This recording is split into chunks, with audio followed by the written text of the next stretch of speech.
Cyclone Yasi. Alexander had always loved the weather. Rain didn't bother him, he welcomed it. Storm clouds were fascinating, not frightening. That was why moving with his fiancée Seiko to far north Queensland felt perfect. The tropics were alive with heat, humidity, and sudden downpours. But 3 days before Cyclone Yasi arrived, fascination quietly turned into unease. Alexander was glued to the weather reports. Every update showed the same thing. Yasi was growing bigger, wider, stronger. Satellite images showed a monster spiraling through the Coral Sea, swallowing space on the map. News presenters spoke in serious voices, comparing it to Cyclone Tracy. Then they stopped comparing and started warning. This one was bigger, much bigger. On impact, Yasi would be recorded as the largest cyclone Australia had ever seen, stretching across almost a third of the continent. Alexander prepared. Windows were taped.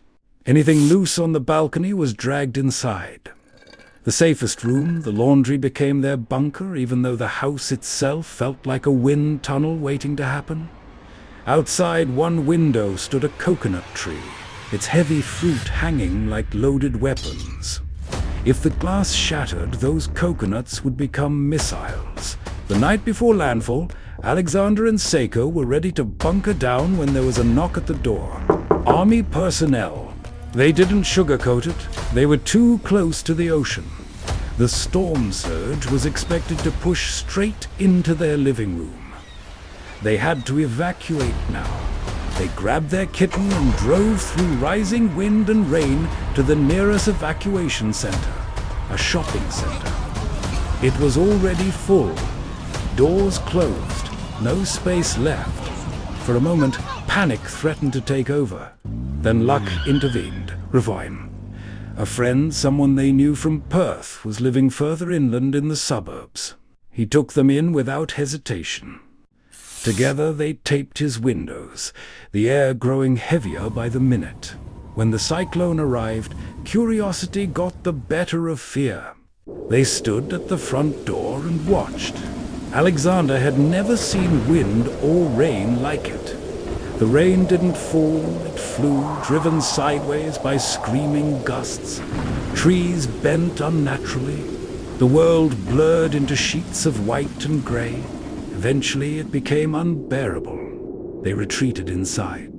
Seiko and Alexander chose the smallest, safest place they could find. The closet. They dragged mattresses over themselves like shields. The house groaned and shifted. The roof sounded like it was lifting, then settling, breathing in and out. On every TV channel, the same siren wailed. A newsreader's voice cut through the noise. Category 5. Direct hit, likely to lose windows, possible roof failure. The sound outside was deafening, like a jet engine hovering over the house. A deep, relentless growl that grew louder with every violent shake of the walls. Time stretched. Minutes felt like hours. Then suddenly, silence. An unnatural, chilling calm. They were in the eye. Cautiously, they emerged. The house was damaged but standing. The manhole was gone. Bedroom vents had vanished. Outside, trees lay snapped and tangled. Next door, an entire roof was missing, peeled away like paper. The wind began to rise again, but from the opposite direction. Stronger. They didn't hesitate. Back into the bunker. Back under the mattresses. The second half of the cyclone hit harder, angrier, as if furious at being paused. Morning finally came. Rain still fell endless, crushing rain. More rain in a single day than Perth saw in a year. When they tried to return home, roads were flooded and clogged with fallen trees. It took hours. Their building was still standing, not underwater. Relief washed over them. But the danger wasn't done. News reports warned of flash flooding. Alexander rushed to save his car, pulling it from the underground car park and driving through torrential rain to the shopping center. He parked it on the roof and walked home, soaked to the bone, rain hammering down like nothing he'd ever felt. By the end of the day, the underground car park was completely flooded. A swimming pool. Cyclone Yasi didn't just reshape the land, it reshaped Alexander. It taught him respect, it taught him humility, and most of all, it taught him never to underestimate nature, and to live every single day like it matters. Because sometimes the world reminds you just how small you are. Thank you, ladies and gentlemen. There are reports tonight of a major cyclone developing in the Coral Sea. This could be a Category 5. Stay tuned. Moved up north, tropic heat, far north coastline breeze. Queensland skies talk loud when they whisper through the trees. I love the rain, watch radar like it's primetime TV. 3 days out, saw spiral staring back at me. Yasi on the map, getting bigger by the hour. News comparing it to Tracy, historic power.